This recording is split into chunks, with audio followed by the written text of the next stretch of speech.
मेरा नाम मोहम्मद शुएब है और आप देख रहे हैं शेबी बिटकॉइन यूट्यूब चैनल। आज के दिन जो मेरा टॉपिक है वो क्रिप्टो मार्केट की अपडेट देना है और साथ ही बिटकॉइन का एनालिसिस करना है। वीकली, मंथली और डेली टाइम फ्रेम में हम बीटीसी को एनालाइज करेंगे कि बिटकॉइन की जो है आने वाले मंथ में क्या मूवमेंट हो सकती है। सबसे पहले हम क्रिप्टो मार्केट कैप की बात करते हैं। करंटली सिचुएशन में जो है 1.06 ट्रिलियन जो है वो टोटल क्रिप्टो मार्केट कैप है, जो कि 0.84% डिक्रीज़ हो रहा है।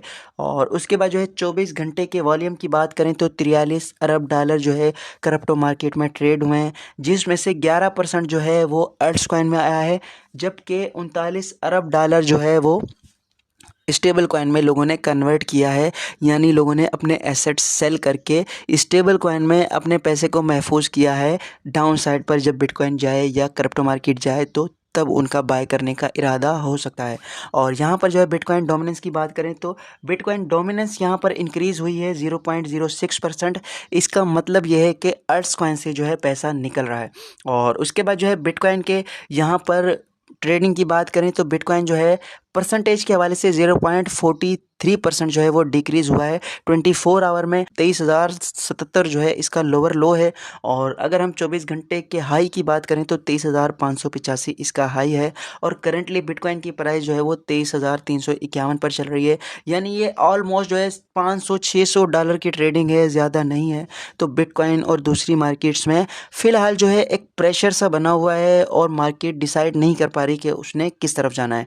तो आइए बिटकॉइन के चार्ट पर जो है बिटकॉइन का तफसील से एनालिसिस करते हैं।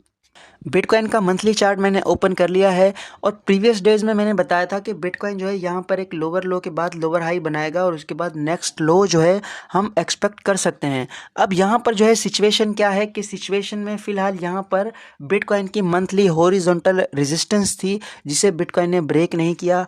और 50 मूविंग एवरेज जो कि येलो कलर की आपको नज़र आ रही है, ये 50 मूविंग एवरेज है, इसने भी बिटकॉइन को स्ट्रांगली रेजिस्ट किया है।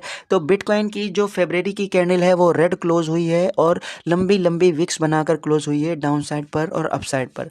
तो यहाँ पर जो है हमें फ़िलहाल बिटकॉइन इसी के नीचे ट्रेड करता हुआ नज़र आ सकता है, क्योंकि बिटकॉइन ने इस सपोर्ट को जो है ब्रेक नहीं किया।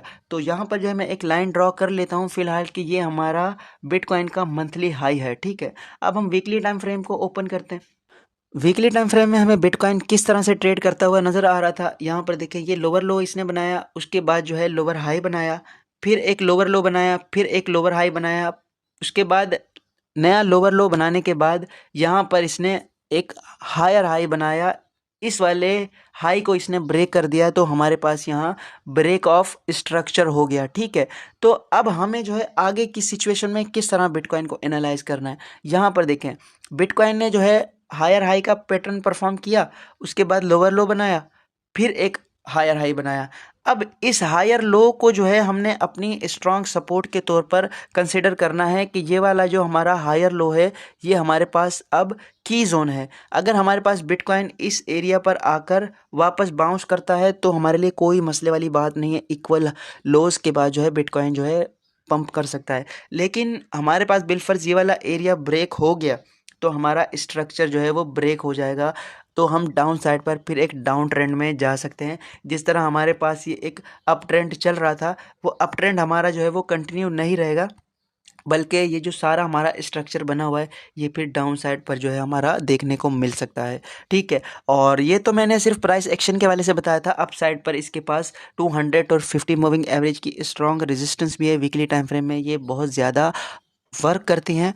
तो हमें जो है इस चीज़ को भी मद्देनज़र रखना है कि इसके पास जो है कई फैक्टर्स हैं जो इसको रेजिस्ट कर रहे हैं। यहाँ डेली के टाइम फ्रेम में ये एक ख़ास रेंज में जो है ट्रेड हो रहा है। यहाँ पर देखें, कई दिनों से तकरीबन ऑलमोस्ट जो है 20 दिनों से ये सिर्फ एक ख़ास रेंज में ट्रेड हो रहा है, 23,000 से 25,000 के दरमियान। अब यहाँ पर जो है हमें एक सपोर्ट ये वाली मिल रही है। फ़िलहाल ये अपनी सपोर्ट को जो है यहाँ पर होल्ड करने की कोशिश कर रहा है। बिलफर्ज इसे होल्ड नहीं करता तो यहाँ पर जो है हमें एक स्ट्रॉन्ग जो है बाइंग जोन मिल सकता है, क्योंकि 50, 100 और 200 मूविंग एवरेज यहाँ पर मौजूद है। तो इन मूविंग एवरेजेस से इससे जो है पंप थोड़ा मिल सकता है और यहाँ पर हम अगेन जो है इस रेजिस्टेंस को जो रीटेस्ट कर सकते हैं। यहाँ पर देखें ये रेजिस्टेंस जो है रीटेस्ट होने के बाद डाउन साइड पर जाता है या इसको अप साइड पर ब्रेक करता है, ये हमने देखना है। तो ये मेरा आज का बिटकॉइन का एनालिसिस था। फिलहाल जो है मेरी रिकमेंडेशन नहीं है बिल्कुल भी, आपने बिटकॉइन से और क्रिप्टो मार्केट से दूर रहकर सिर्फ इसको वॉच करना है कि बिटकॉइन जो है किस तरफ मूव कर सकता है। यहाँ पर हम टोकन अनलॉक की बात करते हैं कि कौन से टोकन अनलॉक हो रहे हैं और उसका मार्केट पर क्या इम्पैक्ट हो सकता है। तो यहाँ पर जो है सबसे पहले यहाँ पर हमारा एच बार कॉइन है, जो कि मार्केट कैप के रैंक के हिसाब से 37वें नंबर पर आता है। ये जो है अनलॉक होने वाला है 1 मार्च को, यानी आज के दिन ही ये अनलॉक होने वाला है। और इसकी जो सप्लाई है यहाँ पर देखें, ये 3 मिलियन सप्लाई जो है इसकी अनलॉक होने वाली है, जो कि इसके टोटल मार्केट सर्कुलेटिंग सप्लाई का 6% है। और इसकी जो अमाउंट है डॉलर के हिसाब से वो 227 मिलियन डॉलर की अमाउंट बनती है। करंट प्राइस इसकी $0.07 है। और अब जो है आपने इसमें ये देखना है कि आज टोकन अनलॉक के बाद, टोकन अनलॉक किस तरह का होता है कि जो भी लोग स्टेकिंग करते हैं या फिर शुरू के दिनों में इन्वेस्टर जो है वो बाय करते हैं आईसीओ में, आईडीओ में, शुरू के टोकन जो है वो बहुत थोड़ी प्राइस में दिए जाते हैं। तो जब ये अनलॉक होते हैं तो हो सकता है कि शुरू के इन्वेस्टर जो है वो डायरेक्ट मार्केट को डंप करें और फ़ौरन से अपने टोकन सेल करके उसको जो है प्रॉफिट टेकिंग कर लें। और ऐसा ज़रूरी भी नहीं है, कई इन्वेस्टर जो है वो देखते हैं कि प्रोजेक्ट में पोटेंशियल है और आगे भी ये प्रोजेक्ट ग्रो कर सकता है, तो वो अपने टोकन जो है वो होल्ड करते हैं। यहाँ पर जो दूसरा टोकन है वो बोर्ड एपी क्लब का टोकन है, उसकी जो है 17 मार्च को अनलॉक होने वाला है। और उसकी जो है 21 मिलियन के जो है टोटल टोकन है, वो भी मार्केट पर जो है बुरा इफेक्ट हो सकता है। उसके साथ ही बिटडाओ एक टोकन है, 15 मार्च को उसकी अनलॉकिंग होगी, वो $109 मिलियन की अनलॉकिंग होगी। और उसके अलावा एपीटी कॉइन है, एपीटी कॉइन जो है काफ़ी ज़्यादा हाई प्राइस की, और अभी कुछ दिनों पहले इसने अपना ऑल टाइम हाई बनाया।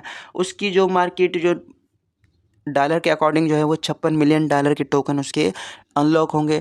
और उसके अलावा DYDX है, ये एक डिसेंट्रलाइज परपेचुअल एक्सचेंज है, इसकी भी $18 मिलियन के टोकन अनलॉक होंगे। और उसके बाद जो है IMX टोकन है, उसके $17 मिलियन के। और ACA अकाला नेटवर्क के टोकन है, उसके भी $4 मिलियन के जो है टोकन अनलॉक होंगे। और अब आपने इसमें जो है फ़ायदा क्या उठाना है, टोकन ये सारे के सारे बहुत अच्छे टोकन हैं और अच्छे प्रोजेक्ट हैं।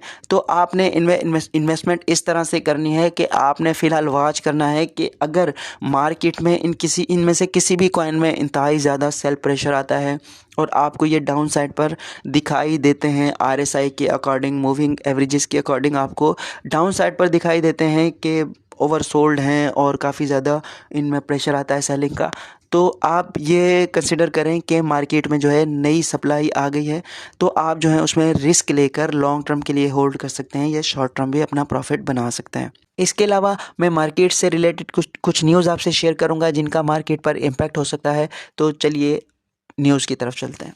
यहाँ पर पहली न्यूज़ जो हमारे पास है वो बैंक ऑफ अमेरिका की तरफ से है कि बैंक ऑफ अमेरिका ने अंदाज़ा ज़ाहिर किया है कि हो सकता है महंगाई की शरह को देखते हुए फेडरल रिज़र्व जो है वो इंटरेस्ट रेट 6% तक बढ़ाए। तो कल के दिन जब ये न्यूज़ आई तो मार्केट में ज़ाहिर है इन्वेस्टर्स ने पैनिक होना है, तो इस वजह से भी मार्केट आपको एक ख़ास टाइट रेंज में ट्रेड होती नज़र आ रही है और बिल्कुल भी आपको पंप नज़र नहीं आ रहा। और कल के दिन स्पेन का फरवरी का CPI डेटा रिलीज़ हुआ है, जो कि एक्सपेक्ट किया जा रहा था 5.9, लेकिन 6.1 आया, जो कि एक बुरा नंबर था। और उसके अलावा तीसरी न्यूज़ ये है कि फ्रांस का फरवरी का CPI डेटा जो है वो रिलीज़ हुआ था, 0.7 जो है वो एक्सपेक्टेड किया जा रहा था, लेकिन 0.9 आया, ये भी एक बुरा इम्पैक्ट था। तो इस वजह से दुनिया के कई मुल्कों की जो महंगाई है वो मुसलसल बढ़ रही है। और प्रीवियस जो डेटा आया था अमेरिका की महंगाई का, वो भी कुछ खास अच्छा नहीं आया था। तो हमें जो है मार्केट में महंगाई की बढ़ती हुई सूरत हाल की वजह से इंटरेस्ट रेट में इजाफा और मार्केट में प्रेशर नज़र आ सकता है। तो आपने मार्च के महीने में क्लोजली सिर्फ वॉच करना है मार्केट को। अगर आपको अपॉर्चुनिटी मिलती है तब आपने बाइंग करनी है। फ़िलहाल आपके लिए कोई भी अपॉर्चुनिटी जो है वो नज़र नहीं आ रही, तो आपने सिर्फ जो है मार्केट पर नज़र रखनी है। ये मेरी आज की अपडेट थी। उम्मीद है कि आज की अपडेट भी आपके लिए इन्फॉर्मेटिव रही होगी और आज की वीडियो से भी आपने जो है काफ़ी फ़ायदा हासिल किया होगा। अगर वीडियो अच्छी लगी है तो वीडियो को जो है लाइक कीजिएगा और चैनल को सब्सक्राइब कर लीजिएगा, बेल आइकन को प्रेस कर दीजिएगा ताकि आने वाली हर वीडियो आपको मिलती रहे। वीडियो देखने का बहुत शुक्रिया। अल्लाह हाफिज़।